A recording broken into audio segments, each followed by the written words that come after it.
Selamat pagi anak-anak. Pada video kali ini Bu Tita akan menjelaskan bab selanjutnya atau bab terakhir di semester ini, yaitu bab trigonometri.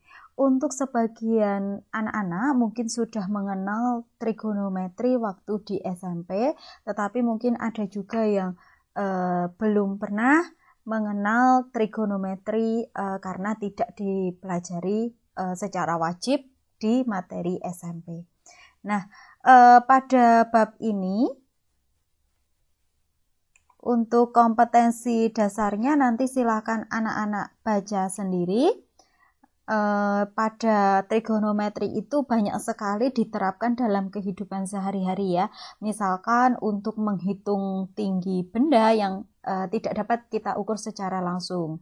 Karena mungkin tinggi suatu pohon atau tiang listrik atau mungkin tinggi tower itu sangat tinggi sehingga kita tidak bisa ukur secara langsung, kita bisa menggunakan trigonometri, perbandingan trigonometri untuk menghitung tinggi-tinggi suatu benda yang tidak dapat diukur secara langsung, atau mungkin bisa menghitung jarak suatu kapal yang ada di tengah laut sehingga tidak bisa kita ukur secara langsung, tetapi kita menggunakan aplikasi trigonometri. Pada bab kedua ini, bab trigonometri ini ada 6 subbab yang akan kita pelajari, yaitu pengukuran sudut, perbandingan trigonometri pada segitiga siku-siku, sudut-sudut berelasi, identitas trigonometri, aturan sinus dan kosinus, fungsi trigonometri. Pada video ini Bu Tita akan menjelaskan di subbab pertama dan subbab kedua. Kita masuk di subbab yang pertama, pengukuran sudut. Nah, pada pengukuran sudut ini sebagai pengantar untuk masuk dalam trigonometri, karena ada beberapa sudut yang tentunya kalau kita tulis itu dalam satuan derajat, tetapi ada yang kita tulis dalam satuan radian, begitu ya. Nah, kita pelajari dalam pengukuran sudut seperti ini. Oke, pengertian sudut sendiri adalah sudut suatu daerah yang dibatasi oleh dua buah ruas garis yang titik pangkalnya sama. Nah, ketika ada dua ruas garis seperti ini, titik pangkalnya di O, maka kita namakan ini sudut gitu ya. Jarak dari garis ini kita namakan suatu sudut. Nah, sudut ini bermacam-macam anak-anak. Untuk trigonometri sendiri nanti ada alfa gitu ya. Nanti ada alfa, mungkin di fisika sudah pernah mendengar. Ada alfa begitu, ada beta, dan ada theta. Nanti juga ada gamma. Gitu ya. Mungkin di fisika ini sudah sangat familiar. Oke. Anak-anak yang perlu tahu, di sini sudah saya jelaskan tadi ya, sudut-sudutnya yang akan kita pakai mungkin. Oke. Anak-anak yang perlu anak-anak tahu, nanti di sudut ini ada terbagi 4 kuadran. Nah, kita mulai dari 0 derajat, 90 derajat, jadi perputarannya begini ya, perputarannya searah jarum jam. Perputarannya berlawanan jarum jam gitu ya. Oke, berlawanan. Oke, begini ya, berlawanan jarum jam. Nah, kita mulai dari 0 derajat, karena ini siku-siku, tentunya di sini 90 derajat, kemudian 180 derajat, 270, nah ditambah 90 terus ya. Di sini 0 derajat atau ini kembali ke 0 derajat atau kita sebut sebagai 360 derajat. Gitu ya. Nah, anak-anak untuk kuadran 1 ini sendiri sudutnya antara 0 sampai 90. Kuadran 2 itu 90 sampai 180. Kuadran 3 180 sampai 270, dan kuadran 4 itu 270 sampai 360. Misalkan saya punya sudutnya 60 derajat gitu ya, 60 derajat, maka dia nanti ada di kuadran 1 gitu ya, karena dia di antara 0 sampai 90. Dia ada di, biasanya saya tulis K1 gitu ya untuk mempersingkat, di kuadran 1. Nah, anak-anak kalau misalkan saya punya sudut 290, dia ada di kuadran 4. Ya, ada di kuadran 4. Nah, nanti juga anak-anak akan berkenalan dengan namanya sudut negatif gitu ya. Nah, misalkan saya punya negatif 45 derajat. Nah, anak-anak kalau negatif ini, karena kita mulai tadi sudutnya seperti ini gitu ya, ke sana gitu, berlawanan arah. Kalau min 45, justru saya pakai yang warna biru agar terlihat bedanya. Oke. Kalau yang negatif itu justru kita mulai dari sini. Gitu ya, kita mulai dari sini ke sana. Nah, oke, kita mulai dari sini ke sana. Nah, artinya anak-anak, artinya bahwa min 45 ini nanti ada di kuadran keempat. Gitu ya, karena 45 kan di kuadran pertama, tapi karena negatif maka di kuadran keempat. Oke, di kuadran keempat. Gitu ya. Nah, ini nanti kita pelajari lagi di contoh soal. Oke, selanjutnya. Nah, untuk ukuran derajat ini sendiri kita pakai 1 derajat itu 1/360 putaran. Sedangkan 1 derajat itu nanti kita juga pakai ukuran waktu begitu ya. 1 derajat itu 60 menit. Di mana dilambangkan 1 derajat 60 aksen. Nah, kalau aksennya 1, ini menunjukkan menit. Kemudian kalau 1 menit itu seperti biasa 60 detik gitu ya. Kita pakai kalau menit satunya aksennya 1, kemudian kalau detik aksennya 2. Lanjut. Nah, di sini hanya bagaimana kita mendapatkan ukuran radian gitu ya. Ukuran radian itu kita pakai dari luas juring lingkaran. Nanti silahkan anak-anak baca sendiri penjelasannya. Oke, nah yang paling penting kita masuk di kesimpulan anak-anak. Nanti kalau anak-anak diminta mencari radian, maka silakan pakai rumus ini. Sudut yang diketahui dikali dengan pi per 180. Ini tentunya nanti hasilnya harus ada pi-nya. Di mana pi itu selalu sama seperti dulu waktu SMP, pi itu 22/7 atau kita bisa pakai 3,14 gitu ya. Nah, ini tidak berubah ya, pi itu 22/7 atau 3,14. Sehingga nanti karena tidak perlu dihitung pi-nya, maka kita pakai hasilnya nanti dalam bentuk pi. Oke, sedangkan sudut itu radian kali 180 derajat per pi. Gitu ya, pi-nya ini. Oke, untuk mencari menit dan detik apabila diketahui derajatnya. Nah, kita pakai menit itu derajat kali 60 menit. Detik itu derajat kali 3600 detik. Gitu ya, ini detik ya. Kurang aksennya, kurang 1. Oke. Mencari derajat yang diketahui menit dan detik. Kalau derajat nanti berarti menit yang diketahui dikali 1/60 menit. Derajat yang diketahui dikali detik kali 1/360 3600 detik. Oke.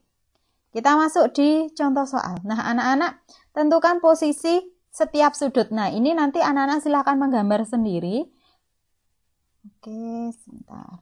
Menggambar sendiri kuadrannya nanti terletak di mana. Kalau 45 derajat itu tadi terletak di kuadran 1, berarti kanan atas gitu ya. Di kanan atas. Yang B 240. Nah, terletak pada kuadran ketiga di antara 180 dan 270 gitu ya. Dia terletak pada kuadran ketiga. Nah, oke. Kemudian yang min 60. Nah, min 60 karena dia berlawanan searah jarum jam, maka putarannya ke sana. Nah, 60 ada di kuadran keempat. Gitu ya. Ada di kuadran keempat.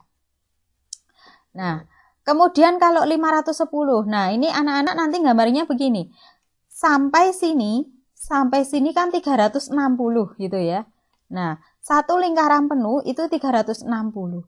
Nah, 360 perlu ditambah berapa lagi agar mencapai 510? Berarti kan 510 dikurangi 360. Nah, hasilnya berapa ini? Hasilnya ternyata 150. Nah, kita butuh 150 derajat lagi. Nah, setelah tadi 360, ternyata kita butuh 150. 150 ternyata ada di kuadran yang kedua di antara 90 dan 180. Gitu ya. Jadi kita buat 360 dulu, nanti sisanya mengikuti. Oke, lagi. Contoh yang kedua, nyatakan sudut 315,42 derajat ke dalam bentuk derajat, menit, dan detik. Nah, ini yang diketahui derajatnya. Oke, berarti kita cari menit dan detiknya, derajat. Nah, anak-anak kita pisah-pisah dulu, karena ini bentuknya desimal, kita pisah-pisah dulu bagian yang bulat. Oke, bagian bulat berarti bagian yang depan ya. Kemudian kita pisah lagi bagian desimal pertama 0,4 dan desimal yang kedua 0,02. Nah, bagian ini adalah bagian derajat. Bagian yang ini bagian menit. Dan bagian ini adalah bagian yang detik. Nah, sehingga nanti kita hanya mencari menit dan detik karena derajat sudah ada. 315 derajat. Oke, bagian menit dulu. Bagian menit berarti 0,4 dikali 60. Rumusnya tadi dikali 60. Hasilnya 24 menit. Kemudian 0,02 yang bagian detik dikali dengan 3600. Hasilnya 72 detik. Karena tidak ada 72 detik, adanya maksimal adalah 60 detik, maka ini dikurangi 60 dulu yang terdekat. Nah, nanti kalau misalnya 152 ya yang terdekat 120 detik itu ya. Nah, misalkan 150. Nah, ini kan berarti berapa? 150 detik itu sama saja 2 menit. 2 menit berapa detik? 30 detik gitu ya. Karena 120 ditambah 30 detik gitu ya. Nah, kalau 72 kan berarti berapa? Berarti kan 60 detik itu 1 menit ya. 1 menit 12 detik. Nah, 1 menitnya kita tambahkan di 24. Berarti 1 tambah 24 hasilnya 25 menit. Yang 12 detik menjadi ini. Yang detik menjadi 12 gitu ya. Dan derajatnya yang ini tadi. Oke, kita lanjutkan. Nyatakan derajat, menit, detik ke dalam bentuk derajat desimal. Oke, ini kita pisah-pisah. Ini bagian derajat, gitu ya. Sama seperti tadi, kita pisah. Ini bagian menit, ini bagian detik, gitu ya. Oke, nah sekarang kalau dipisah-pisah derajatnya kita biarkan. Kita tinggal mengolah yang bagian menit dan detik. Nah, kalau menit 18 menit dikali 1/60 hasilnya 0,3 derajat. 18 detik dikali 1/3600 hasilnya 0,005. Nah, ini tinggal ditambahkan saja. Nanti hasil yang terakhir adalah 123,305 derajat. Contoh nomor 4, ubahlah sudut 240 derajat ke dalam satuan radian. Nah, ini yang ditanyakan radian. Maka kita pakai rumus sudut dikali pi per 180 derajat. Maka ini tinggal dicoret. Maaf. Oke. Berarti tinggal kita coret, sederhanakan 240 dengan 180 hasilnya 4/3. Masih ada pi. Begitu ya, kita tulis pi di sini dengan satuan radian. Selalu ada ratnya karena untuk menentukan satuan radian. Maka hasilnya adalah 4/3 pi rat. Lagi. Contoh soal yang mungkin terakhir ya ini ya. Oke, ini yang terakhir contohnya. Sudut berikut ubahlah sudut berikut ke dalam satuan derajat. Nah, maka kita pakai radian dikali 180 per pi, gitu ya. Oke, pi-nya kita bisa sederhanakan. 5/3 kali 180 hasilnya 300. Yang terakhir 0,6 rat. Maka 0,6 dikali rumusnya 180 per pi. Maka hasilnya apa? Oh, ini oke, 0,6 kali 180 hasilnya 108 per pi gitu ya. Di mana pi itu 3,14 atau 22 per 7. Maka hasilnya adalah 108 per 3,14, maka 34,39 derajat. Oke, silahkan nanti anak-anak coba berlatih uji kompetensi 1. Silahkan dikerjakan di buku masing-masing. Oke, selanjutnya anak-anak di subbab yang kedua, ini kita masuk di perbandingan trigonometri pada segitiga siku-siku. Nah, ini khusus segitiganya kita pakai siku-siku. Nah, anak-anak untuk segitiga siku-siku itu sendiri biasanya gambarnya berbentuk seperti ini gitu ya. Sudut untuk sudutnya itu selalu yang bagian siku-siku kita beri tanda siku-siku. Kemudian di sini alfa, bisa alfa di bagian A, bisa di bagian C, bebas. Nah, ini tergantung gambarnya nanti. Gitu ya. Nanti saya jelaskan. Kemudian di depan sudut yang sudah ditentukan, di sini karena ditentukan alfa, ini yang bagian biru saya hapus dulu. Karena sudah ditentukan alfa, maka bagian depannya alfa ini mesti merupakan sisi depan. Sisi terpanjang ini merupakan sisi miring. Sisi yang lainnya merupakan sisi samping.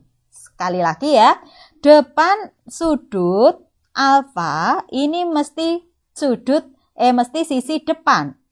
Sisi yang terpanjang atau yang miring ini mesti kita sebut sebagai sisi miring. Kemudian yang ini kita sebut atau sisi yang lainnya kita sebut sebagai sisi samping. Oke. Nah, anak-anak sekarang di perbandingan trigonometri nanti anak-anak mengenal trigonometri namanya sinus, kosinus, tangen, kosekan, sekan, dan kotangen. Di mana sinus ini kita tulis sebagai sin. Gitu ya. Jadi kalau sinus A, karena A ini merupakan sudut yang ditandai oleh alfa, maka kita sebut sebagai sin A. Di sini kita sebut sebagai cos A. Di sini kita sebut sebagai tan A. Kemudian di sini kosekan A kita tulis sebagai kosek A. Kemudian untuk sekan A biasa ditulis sek A. Untuk kotangan A ditulis kotan A, atau mungkin di beberapa buku itu biasa ditulis cot A. Begitu ya. Nah, definisi ini ada masing-masing. Nah, ini nanti anak-anak tidak perlu menghafalkan semua, cukup menghafalkan bagian sin, bagian cos, dan bagian tan. Gitu ya. Untuk sin A kita definisikan sisi depan dibagi sisi miring segitiga. Dalam hal ini sisi depan adalah BC dan sisi miringnya adalah AC. Untuk kosinus, nah ini biasanya saya singkat ini demi gitu ya. Nanti ada di ringkasan akhir gitu. Ini demi gitu ya. Yang ini sami, samping per miring gitu ya. Yang tan itu depan per samping. Kalau kosekan A ini kebalikan dari sin, gitu ya. Kebalikan dari sin. Kalau tadi sin itu demi, maka yang kosekan itu mide. Kalau sekan itu kebalikan dari kos. Kalau kotan itu kebalikan dari tan. Oke, next dulu, nanti saya jelaskan di bagian kesimpulan. Oke, karena kebalikan maka kita sebut sebagai kosekan itu 1 per sin A. Gitu ya. Dimana tadi kan kenapa 1 per sin A? Karena kalau misalkan saya tulis sin tadi kan demi gitu ya. Berarti kan kita bisa tulis 1 per demi gitu karena sinnya demi. Nah, maka yang mi-nya kita bisa naikkan menjadi mide. Nah, berarti benar ya, kosekan itu ternyata benar adalah 1 per sin. Nah, begitu juga dengan sekan, seperkos dan kotan adalah sepertan A. Oke, kemudian kita masuk di kesimpulan. Nah, anak-anak yang sering salah di sini, oke, kita hafalkan bagian 3 dulu ya. Sin itu demi, depan bagi miring. Kos itu sami, samping bagi miring. Tan itu desa, depan per samping. Jadi anak-anak kalau menghafalkan sin, kos, tan, demi, sami, desa. Gitu ya, sin, kos, tan, demi, sami, desa. Sedangkan yang sering salah di sini, kosekan itu kebalikan dari sin. Nah, kalau sudah hafal demi kan tinggal kebalik ya, dibalik saja mide. Jangan sampai kosekan itu kebalikannya kos. Ini sering salah anak-anak. Banyak sekali siswa saya dulu sering terbalik kosekan itu kebalikan dari kos. Padahal kosekan itu kebalikan dari sin. Sekan kebalikan dari kos. Karena sami maka jadi misa. Kotangan itu kebalikan dari tan. Karena desa maka jadi sade. Gitu ya. Oke, ini gampang sekali.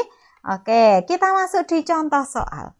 Diketahui segitiga ABC, saya bebas gambarnya mau seperti ini boleh, mau seperti ini juga boleh, gitu ya. Siku-siku di sini, di mana siku-siku di B maka sini B, gitu ya. Atau boleh menggambarnya tegak seperti ini. Nah, seperti ini bebas. Segitiganya nanti anak-anak bebas menggambarnya seperti apa. Asal siku-siku di B. Nah, ini saya gambar seperti ini siku-siku di B. Jika AB adalah, ini ada kesalahan ya. Siku-siku di B, maka di sini kita pakai C, begitu. Di sini kita pakai B. Nah, ini ada yang salah saya, keliru. Oke. Maaf, ini A ya. Oke, ini A. Jika AB adalah 8 cm,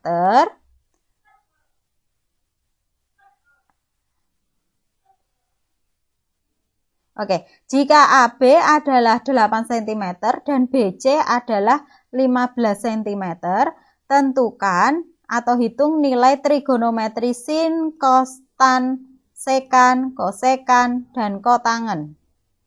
Gitu ya.